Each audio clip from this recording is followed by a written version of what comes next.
We're now all meditated and in our sacredness and all surrounded by all this love and support. Give me some hearts, give me some thumbs up if you're in that space, because we've been working real hard to help you create that beautiful space for yourself and to feel that love and that light that is here for you, here from our heart to your heart, connecting out to all of you.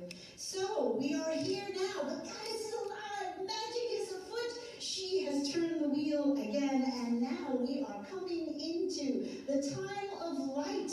A lot of times over the years, I never really noticed how dark it got during December because everybody was lighting the lights and lighting everything up, but really, it was getting really dark all the time.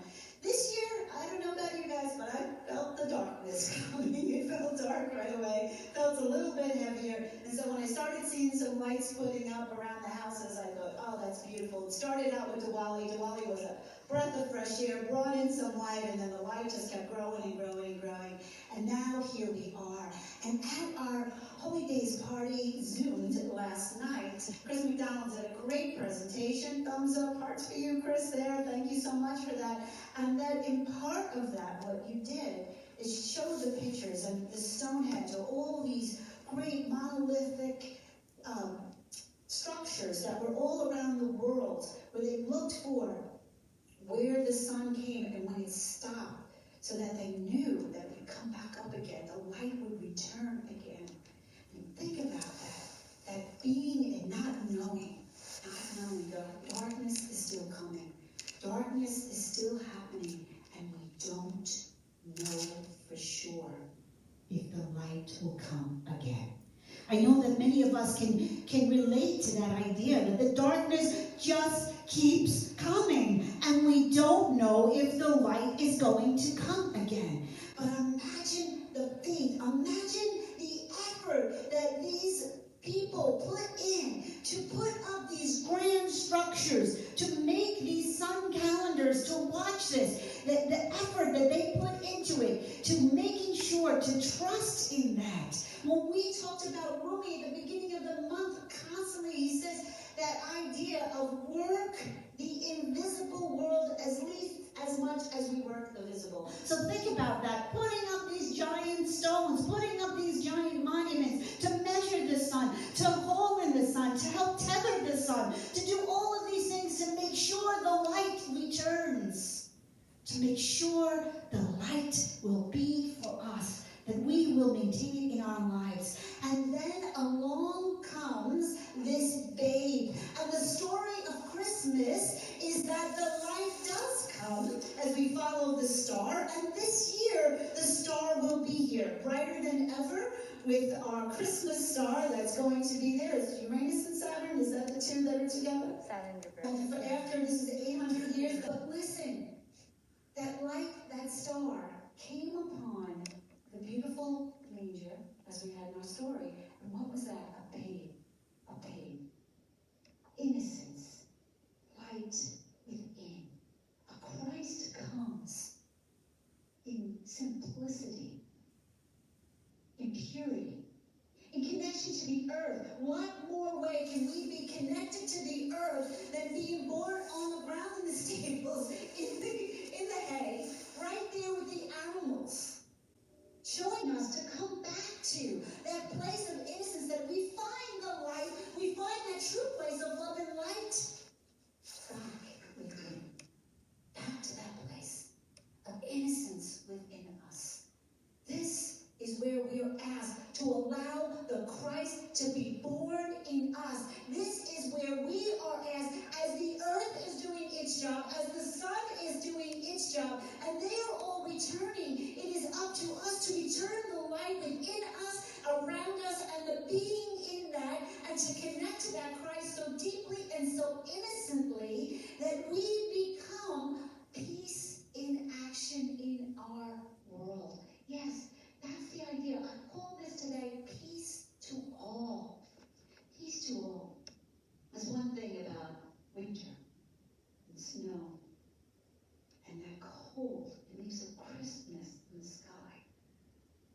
The other night I had the amazing privilege to be able to walk our little puppy through the snow in the dark